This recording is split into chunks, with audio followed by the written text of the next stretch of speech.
ఇక గాంధీ భవన్ లో జీవన్ రెడ్డి మాట్లాడుతున్నారు. ఇప్పుడు లైవ్ చూద్దాం.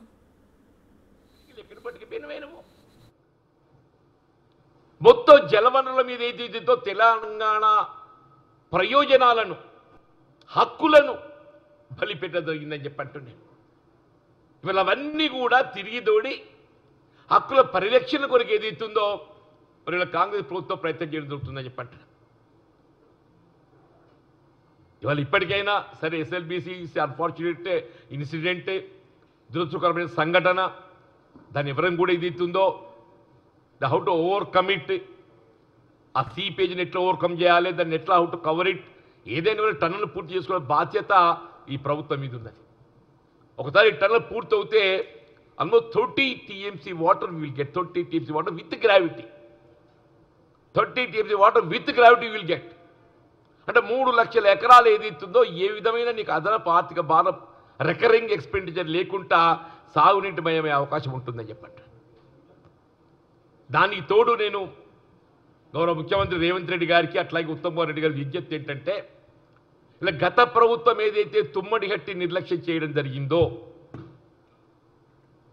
దాన్ని ఇప్పటికైనా మన ప్రభుత్వం కాంగ్రెస్ పార్టీ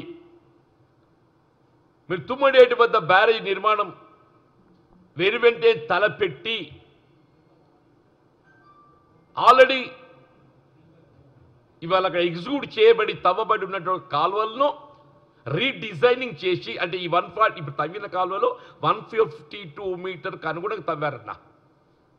ఆ 152 మీటర్ బ్యారేజ్ లెవెల్కి అనుగుణంగా తవ్విన కాలువలు ఏదైతుందో we have to make it redesign, we have to go little depth and also if necessary we have to go little width. కాలువలు ఏది వినియోగించుకోవచ్చు, ఆ కాలువలు ఏదైతుందో we have to go little depth, if necessary we have to go little width. అంటే మనకేం లేదు, barrage నిర్మాణం ఒక్కటి చేసుకుంటే విత్ గ్రావిటీ సుందిలపైకి నీరు వచ్చే అవకాశం ఉంది. సుందిలలో మన లిఫ్ట్ ఉన్నది, ఆల్రెడీ ఉన్నది. నేను దయచేసి గౌరవ ముఖ్యమంత్రి రేవంత్ రెడ్డి గారి ముఖ్యం, మేమంతా ఆ ప్రాంత వాస్తవ్యులు, షణ్ముఖ్ గారు నేను మేమందరం ఆ ప్రాంత వాస్తవులు అని చెప్పంటున్నాయి. మీరు అవసరం లేని అదనపు టీఎంసీ తెరపై పట్టుకొచ్చి ఇవాళ జగిత్యాల జిల్లా చిన్న ధర్మపురి ప్రాంతాలు మొత్తం ఏదైతుందో